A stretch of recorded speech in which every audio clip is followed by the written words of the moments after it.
Long story short, he has a picture of the girls he's dating from the first date and what he thinks of them, and he's sending them to his friend.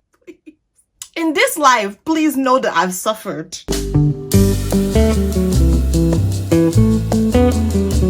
Hello ladies, welcome back to my channel. It's your girl aw-peh, and I'm in Tokyo.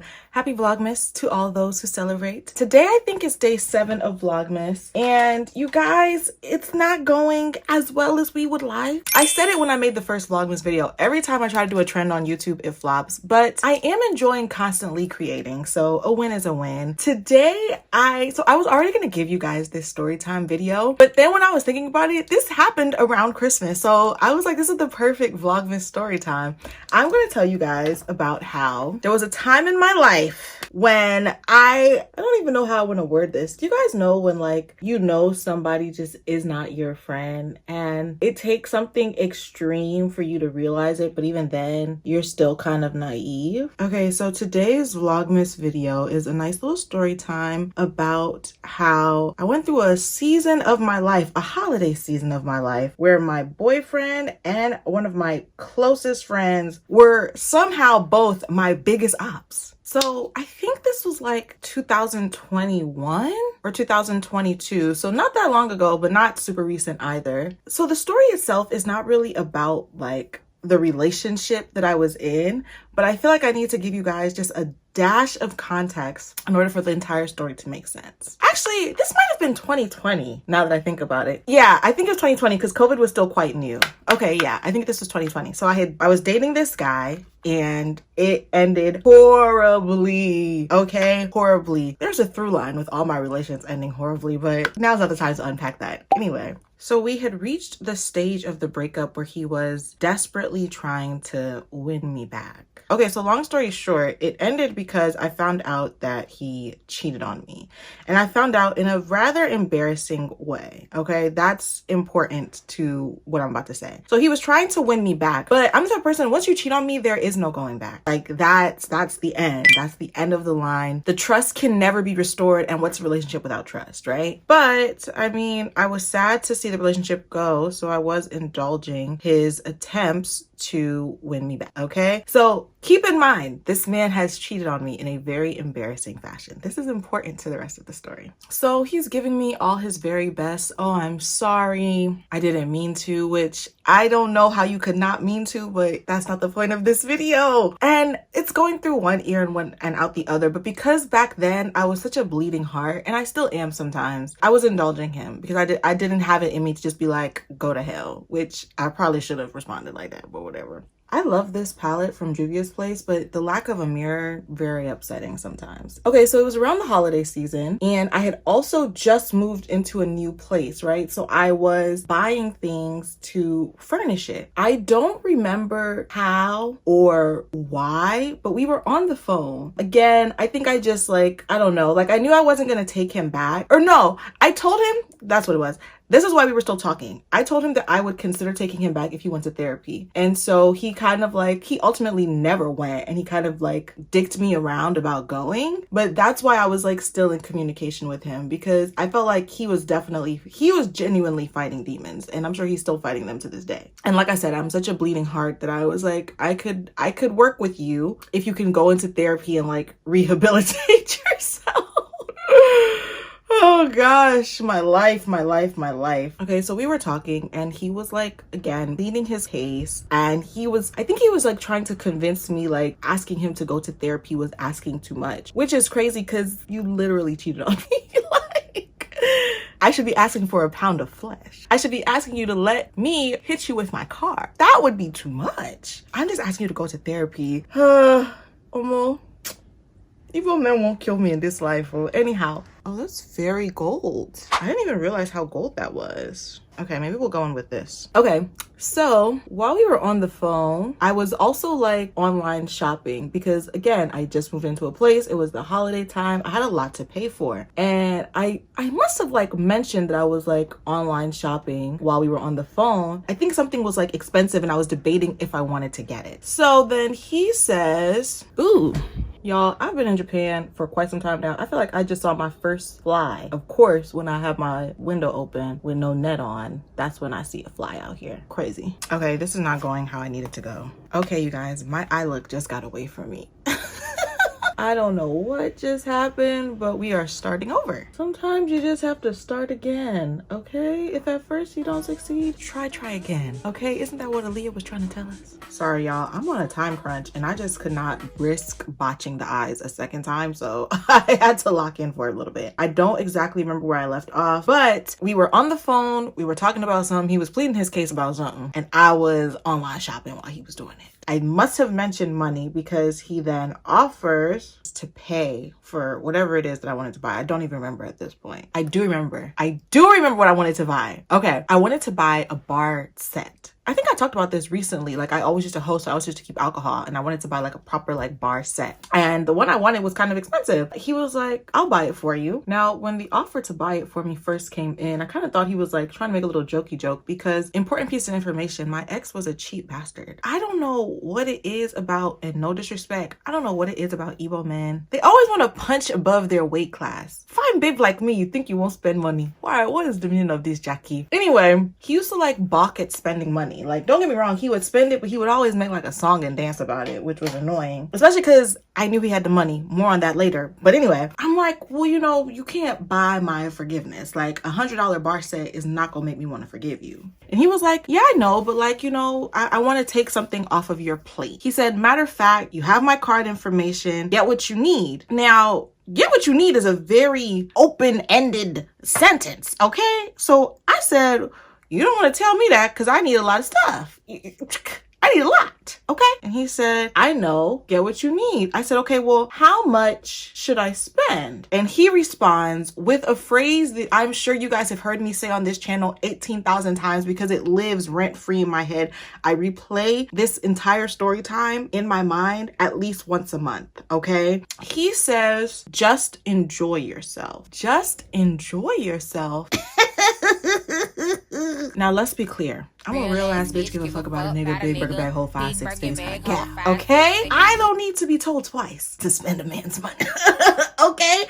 But here's the thing, and here's where the story actually starts. All of this is just context. Here's where the story actually starts. I felt guilty spending his money because I knew that I was not going to forgive him. Like, at this point, I kind of knew he's not going to therapy. He's just gonna dick me around and I'm not gonna forgive him. Like, this is like the ultimate betrayal. There's no coming back from this. And so I felt a little guilty about the idea of just spending copious amounts of money. So I went to consult a friend of mine, a very good friend at the time, who, we'll get into the rest later, but a very good friend at the time, okay? Someone that I trusted explicitly, okay? I go to her and I explain like the gist of how everything came about, and I said, how much do you think I should spend? Now, before I tell you what she told me, I want to just give you a bit more context about the man. First, let me just give you context about myself. In my mind, enjoy yourself, I'm thinking somewhere between $5,000 and $10,000. Like, that's kind of where I was at. And if that seems like a lot of money to anybody, first of all, $5,000 to $10,000 is a lot of money. But if that sounds like an extra exorbitant amount, is for the context of the situation, is what I'm trying to say. Please understand, at this point, I was damn near managing this man's finances. He was also trying to buy a home, and everybody at the time knew that like I was the mortgage whisperer. So like people would always come to me with like their questions about home buying and like rental properties and blah blah blah blah. And so I knew all his financial information. I knew his financial information and his daddy's financial information. Like, I was locked into his finances, and I knew how much he was making, and I knew what his expenses were, and I knew how much he had in savings, and I knew he could afford it. Okay, so $5,000-$10,000 for my pain and suffering. When I tell you, it was not. I deserved $5,000 to $10,000 of that man's money. So I'm thinking $5,000 to $10,000. And literally the guilt was just because the guilt I was feeling was not about the amount of money I wanted to spend, but the fact that no matter how much I spent, I knew I was never going to take him back. And I knew that that's what he was hoping would happen. And that's what was making me feel guilty. So I go to my friend and I tell her, he said, enjoy yourself. I'm sorry. It's just so fascinating when you really remember that, like, you really used to confide in like your biggest ops. She was an enemy of progress. Anyway, he said, enjoy yourself. How much do you think I should spend? Mind you, I'm thinking $5,000, $10,000. She said $200. $200? Which kind of enjoyment go find me with $200? I said, what? That does not sound like enjoyment. So here should have been my like red flag about the situation. I was on speakerphone where she was, which I didn't know, and she was with her man at the time, and in the background her man screamed, he said, "Enjoy yourself, run up the check." That's what I called to hear. That's what I call to hear. So why would this woman, who's supposed to be my good friend, tell me $200? I think she might have said $250 actually. But I'm just like, so your man knows what enjoy yourself means, but you're trying to downplay it for me. Mind you, her man takes her on trips, does this and that. So it's not like she's not used to men spending lavish amounts of money. Also, everyone in this story is Nigerian, which a bit of cultural context, spending money lavishly is like in our nature. With the exception of my ex, all of us are Yoruba. Yoruba people are very flashy. We spend money like it's going out of style. Like that's kind of like our lore. So I'm just like, why would this girl, $250 is crazy. $250 is not even enjoyment. Mind you, the bartending set that originally sparked this conversation was $100. So $250 is not that much more than that. That's pretty much nothing. I don't want to talk, like, I don't mean to say that to like downplay the value of money, but like keep everything in context, please.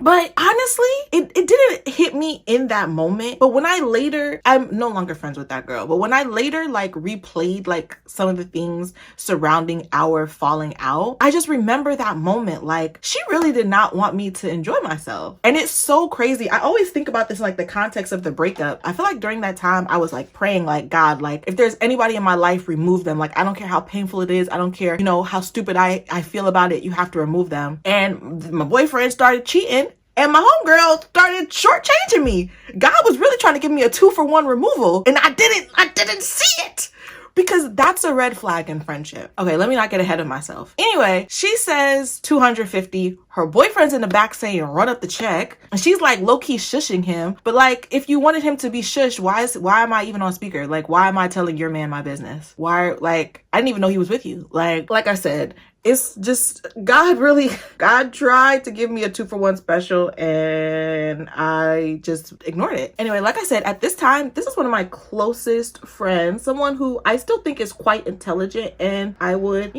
go to them for like counsel, advice, somebody that I thought was a confidant who had my best interests at heart. And so again, despite knowing all his financial information, having a figure in my own mind that I wanted to spend, I let my own personal guilt about spending his money, knowing I wasn't gonna take him back. I don't want to say I wasn't gonna forgive him, because I have forgiven him, but I just ain't taking him back. But like my own guilt about spending his money, knowing that I wasn't gonna get back with him, and the advice that my good friend was giving me, I only spent about $1,000. So here is the rub. After I was done shopping, hold on, let me make sure this is blended before I get stone-faced. Okay, so I'm finished shopping. We're on the phone again, and he's like, all right, tell me, like, what's the damage before I have to look at it for myself. In my mind, I'm a little apprehensive to tell him how much I've spent, because I spent 4 times more than what my friend told me. And in my mind, I'm trusting this friend that what she said was a reasonable amount. Okay, so I'm like, dang, I still spent more than I was advised to. So I tell him, I said, I only spent about $1,000. This man starts laughing, breathes a sigh of relief, and said, oh, you took it easy on me. Reader, I almost fell to my knees in the middle of Costco, because this man knew what I should have spent. Here's the moral of this story. Okay? There's multiple morals of this story. The first one, a lot of your day ones been hating since day 2, okay? A lot of your day ones been hating since day 2, because as my friend, you got a man that spends all types of money on you. A man want to spend all types of money on me, you're counseling me against it. It's no way you have my best interest in heart at that point. It's no way you have my best interest at that part. The second point, and this is like, and I want to get a little bit more serious with this one, because I don't really talk about the story of that relationship, and I always like, the most I'll say is like, that man put me through the ringer, okay? But at the time, it was like, I think it was like a year before I was even able to tell like my friends. Like, they knew we broke up, obviously, but I was like, oh yeah, I just decided to break up with him. I didn't even tell them that he had cheated on me, because I was so embarrassed by it. Like, and that's the moral of the story. Never let a man's actions embarrass you out of your own interests. Because had I not been so embarrassed, I would have called a different friend. And I know without a shadow of a doubt, she would have told me, I would have said, hey, I'm thinking about spending 5,000-10,000. She would have said, that's it. I know she would have said, let's call up Bloomies, tell them to get our girl ready, and let's really have a time. let's have a ball, bitch. Like, we would have been iced out. I would have cleared that man out with her, and that's what I needed to hear. I guess I'm still not in a place where I can like publicly talk about what happened because it's still quite triggering for me. But if y'all would have known what I went through, y'all would have known. I should have spent at least 20,000-30,000. Okay, it's what I was owed at that point. Okay, I was too embarrassed by someone else's actions. I didn't do anything wrong. I was too embarrassed to tell my friends the full story. So she was like, at the time, the girl that I had asked was the only person that really knew like what happened. And I really only told her because I knew she had cheated on her man before. So I'm like, well, look, it was good for the goose, it's good for the gander type thing, you know? When I think back on that moment, I'm just like, there's so many other friends I could have called had I not been so embarrassed, like too embarrassed to tell them, yeah, he cheated on me and that's why we broke up. Why do we as women like take the blame for the sins of men? Him cheating is like not my fault. It's not a reflection of me. It wasn't even a reflection of his happiness in the relationship because like I said, he was actively for a very long time trying to get me back. I spoke to him like maybe like a year or two ago, and he was like, yeah, he was like, I was dating this girl, and I was like, she's not aw-peh, but what can I do? So him cheating wasn't a reflection of how he felt about me. Like I said, that's why I said I needed to go to therapy, because he was clearly fighting his own demons. Like, and honestly, I should have taken that into heart, because like I said, I felt guilty about spending his money because, like, again, I was too embarrassed to tell my friends. But if I had told my friends, when I finally told one of my homegirls, literally a year later, I was telling her some of the story, and in my mind, this is like the most traumatic thing that's ever happened to me. It's the most traumatic thing that's ever happened to anyone. Like, he's traumatized, I'm traumatized. And I was telling her, like, part of the guilt was because he would be like crying to me, like, I'm so sorry, like, I love you, like literally crying. And I had never had a man cry to keep me with him. Like, I've seen men cry, but not like, oh my gosh, please, like, I need you to stay with me type shit. Like, that has not been my experience. And so I didn't realize how common it was, and I didn't realize that that in itself was a manipulation tactic. But when I told my friend about it later, she was like, oh yeah, they all do that. I let my embarrassment create an environment where I was taking on the bulk of the shame. I was taking on the shame, period, because I should not have had any of the shame. And honestly, there were no signs. I can't even say, should I have caught the signs? There were no signs. Like, let me tell you how I found out he was cheating. Okay. And I have to say this all the time when I tell people this part of the story. I don't really go through your phone. I don't really go through people's phones to like a man's phone. Like, whatever I'm supposed to know, I'm supposed to know, right? But twice in that relationship. Okay, so early on, before we even got together, like when we were just dating, before we got together officially, he like went to the bathroom. We were at his place. He went to the bathroom and he left his phone unlocked. And obviously I went through it, and I went through the text messages.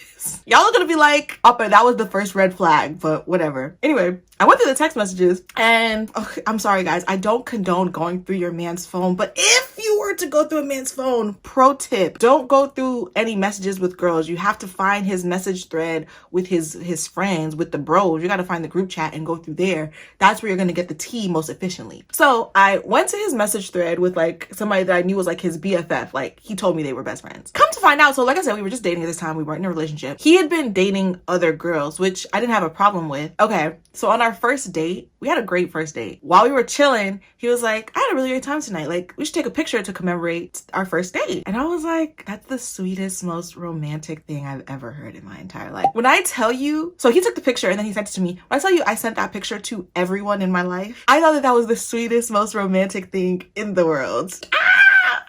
It's still really sweet. I don't care. He didn't do it for a sweet reason, but I still enjoyed the way it made me feel in the moment, okay? And it was nice because, you know, like the olden days, people like you really used to take pictures for everything, like before a first date. And then if the relationship lasted, then they really could have that picture to show like their kids and their grandkids. So I was all for it, okay? And I'm still all for it. If I have a good date tomorrow, I'm gonna have to take a picture. You feel me? Like, I thought it was cute. Anyway, I went through the thread with his BFF, and oh boy, you shocked me off. So I go through and I see our picture, me and him from our first date. And like it says, oh, you know, she's funny, she's pretty. But it said something, maybe I feel like I've blocked out of my mind, but there was something negative in there.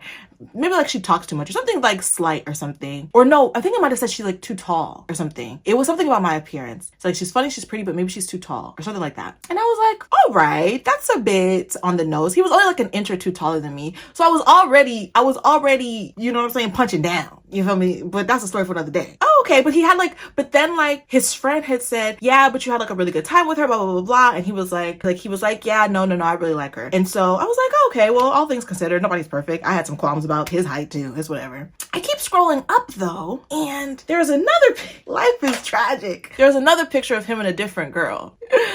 She's beautiful. She's kind of stuck up. His friend says, yeah, but you wanted her for a really, really long time. Long story short, he has a picture of the girls he's dating from the first date and what he thinks of them. And he's sending them to his friend.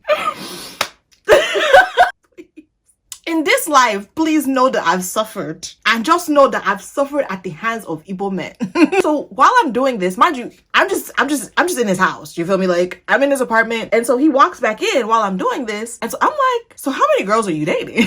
We have a good laugh about it. Like I said, this was maybe like our second or third date when I'm at his place. So like, I wasn't really invested. That should have been a red flag. I should have bowed out at that point. But you know, we were coming off the pandemic. I wasn't really meeting people. It was whatever. Okay, so yeah, so that was the first time I had went through his phone. That was the first time I had really gone through anybody's phone. Like, looking for something, like, that's just not my bag. You feel me? Like, that's not what I do. So then the second time I went through his phone was when I found out he was cheating. We were at my place at that time, and he went to the bathroom. His phone was unlocked, and the Spirit of the Lord, and I say that, and people always laugh when I say that, but I'm being very serious. The Spirit of the Lord was like, because I didn't even see his phone was there. It was like under the sheets. The Spirit of the Lord said, move the sheets back. I moved the sheets back. The phone was face up, the home screen. And the Spirit of the Lord said, pick up the phone. Picked up the phone, went in the messages, saw what I needed to see. Anyway, I don't even know why I started saying those stories. Oh yeah, because I was saying, I felt like there was nothing I needed to be ashamed about. The second I saw what I needed to see, I confronted him, kicked him out of my house, and that was that. Like, I don't think it's not like I was listening to him. Him trying to get me back happened like maybe like a week or two after everything had happened, and like he was like, please, like, let's just talk, like, I'm so sorry. And I had decided, oh, if he goes to therapy, I'll consider it. And that's when we started communicating again. So I was like, I don't think I handled this situation bad. Like, I think I handled the situation to the best of my ability for somebody who's like really raw emotions were on the line. I think I did the best I could. So why was I filled with so much shame about his actions? I'll have to see if I can find the tweet. I'm almost certain to have a screenshot of it, but like a long time ago on Twitter, Rihanna said, never underestimate a man's ability to make you feel guilty for his actions.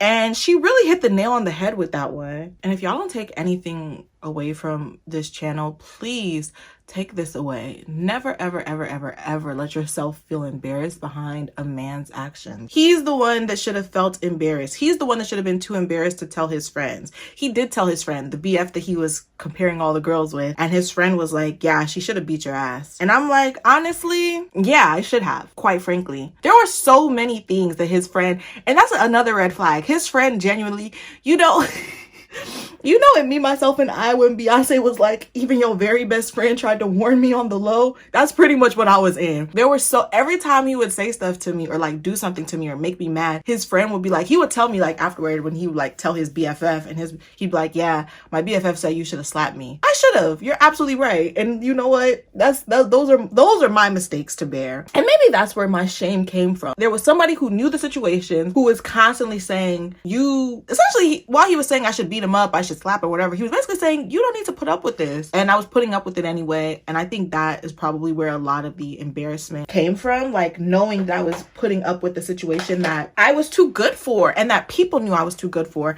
And ultimately, he knew I was too good for. Like, he didn't need anybody else to tell him that. And that's why he was behaving the way he was in the relationship, because he knew I was too good to be putting up with his stuff. You guys, lately I've been putting on my lashes in the wrong way, and so when it's time to take them off, I have to like oil them up to take them off. They don't just peel right off. And now I have like my two favorite lashes are oiled up and greasy, and I need to wash them, and I haven't. So now I'm like running out of lashes. These are my Lily lashes in CEO, which they don't even make anymore, which I hate. But these used to be my favorite lashes, but they're just so heavy. I feel like they're gonna drastically change the look, and I really wanted to do something simple with my eye look, but I don't know. Sorry, I'm just prepping my lashes now. But anyway, back to the story at hand. My biggest qualm with that story is really just like I said, I knew that my friend was, for whatever reason, secretly hating, which I don't understand. She had like a perfectly healthy relationship, but like there were other little things like there should have been a red flag in the friendship. Like if we were together, and we often were, and I feel like it's too late in the game to give them fake names. Anyway, but if we were together at the time and the guy wanted to like bring me something or like buy me something like food or just whatever, she would always be like, oh, well, make sure he brings me one too, which fair. I was going to do that anyway. But like if her and her man was together, it was never like, oh, make sure you get something for aw-peh too. Like, and it was just like little things like that throughout that relationship. Like when I reflected on it afterwards, when me and the girl were falling out, I was like, yeah, like she's always tried to like play me, like and I always think to that moment, like I can't even think about shopping or like enjoy gifts. Like when men since then have been like, oh, do you want me to take you shopping? Or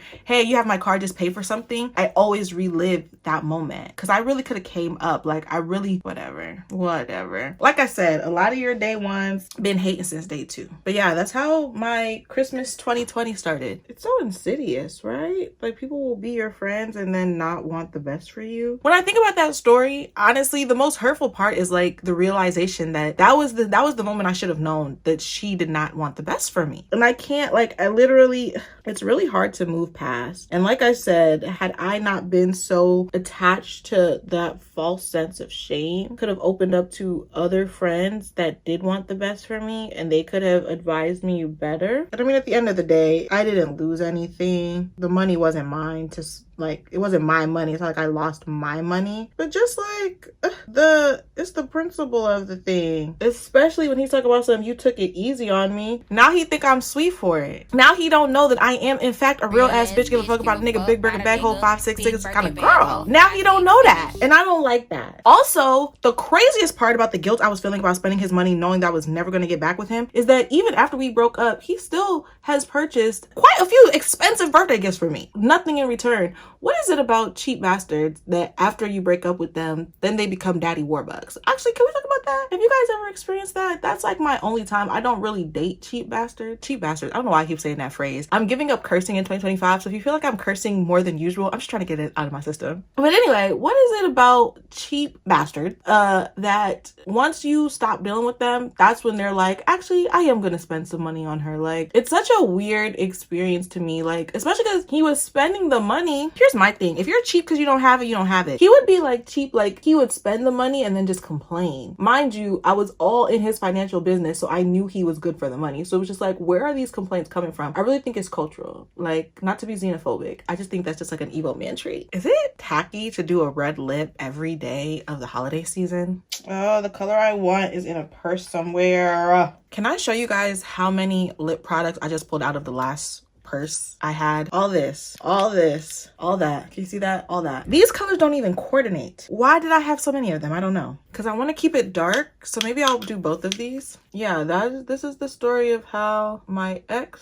tried to ruin Christmas. Because why would you cheat on me right before the holidays? That's disgusting. But also how my best friend helped him do it, essentially. Because why would you not want me to spend all of that man's money? Anyway, thank you guys so much for watching another episode of Vlogmas. I think I said it in another video, but thank you guys again for 1,000 subscribers. That's a really big deal to me. I feel like I'm like trying to gaslight myself to make it seem like it's not a big accomplishment just because I just started up this channel again. And I had a channel like 7 years ago and I had like 500 subscribers. So I'm like, well, I really only made 500, but it's like, no, people unfollow me all the time and I'm still at 1,000. So I'm just happy to have you all here. And I'm happy to be doing Vlogmas. I hope you guys enjoyed this Christmas 2020 story time. Let me know, do you guys want to see more story times for Vlogmas? Do you guys want to see makeup for Vlogmas? Do you guys want to see vlogs out and about for Vlogmas? Tell me what you want. I'm new to Vlogmas, guys. I don't know. Feliz Navi Vlogmas. See you tomorrow.